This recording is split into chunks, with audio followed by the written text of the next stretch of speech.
Hey YouTube, it's Dubop here. It's early afternoon on 9/11. Just real quick, if you haven't already paid your respects to, September 11th, go ahead and do that today. Talk to your family.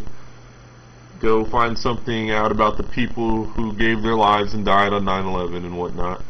It's always good to be patriotic. Anyways, here's my tank. Here's my 40-gallon right here. Give you a little panoramic. I want to talk to y'all today about two things. These two products right here. One on the right is Seachem Flourish, and on the left, Seachem Prime. The Seachem Prime is a detoxifier. Earlier I had been using AquaSafe Plus. It's kind of expensive though, and it doesn't do nearly as good as the job as Prime. So I've been using Prime for about 3 weeks now, and I wanted to talk to y'all about that today. The other, of course, is Flourish, which is basically it's a supplement for your aquarium plants. It's not, I guess you could call it a liquid fertilizer if you want, but I just want to show you all the difference real quick. If you can see how green these two plants are that I recently propagated off of some you can see the stems in the back there. And then these are the old ones. Yeah, it's hard to tell the shades of green on the camera, but there is a noticeable difference in these plants right here. And there's definitely a noticeable difference from when I started using the liquid fertilizer. I'm going to go ahead and show you how I do my treatment. All I do is I fill up the cap full. The bottle recommends 5 milliliters for 65. So I use about a third of that. I use 2 to 3 milliliters for a 40-gallon tank, a 40-gallon breeder, which is what I have. And all I do is I drop that in there, and that's it. You don't have to worry about plant tabs and putting it under the substrate and stuff like that. I'm going to go ahead and give you all a heads up on what my lighting and substrate is, just because this is in talking about plants quite a bit. Right here I have my my light.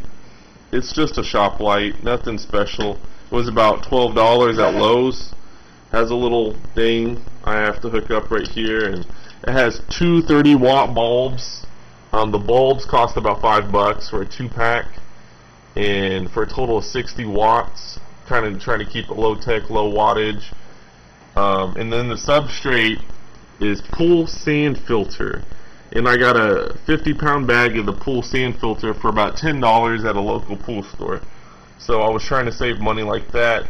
The granules on the pool sand, you can tell when you hold the sand and let it run through your hand. It's very smooth compared to, say, play sand that you might get at Lowe's or something like that.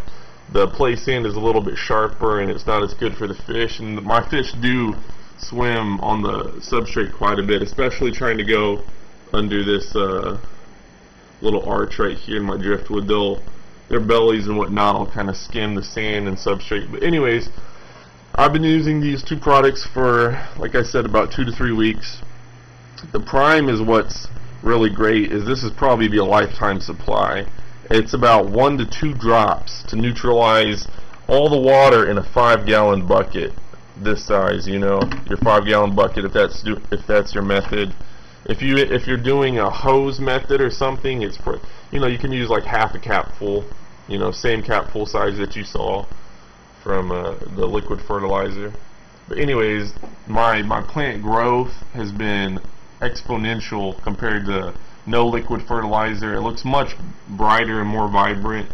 So I do recommend getting a liquid fertilizer. The brand, you can do your own research. Other than that, my fish and whatnot have been good. I had a big clump of Java moss right here. If you remember, it just died.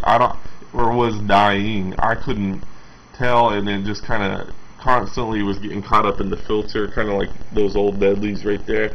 But I still have a little bit left that I have floating on a piece of driftwood. Just a heads up on the cyanobacteria. I'm still battling the cyanobacteria, but it hasn't been as big of an issue anymore as far as the substrate. It's only been on the glass, as you can see right there. I'm currently treating that spot right there. Other than that, cyanobacteria hasn't been a problem. I've still been using the hydrogen peroxide, and the needleless syringe to kind of spot treatment wherever I wanted. So that haven't been any issues with that. Just going to show you my 10-gallon tank real quick. I'm getting ready to put these fish, and you can see my placo right there.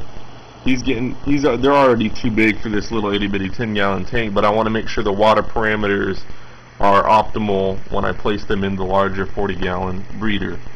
And there's my my mono sea bay, the large one, and its younger brother back there. But anyways, YouTube, I hope you'll have a great 9/11. Always remember, and do some research on 9/11. 5 minutes, find out something you didn't know before. Just pay your respects. That's my fish tank for today.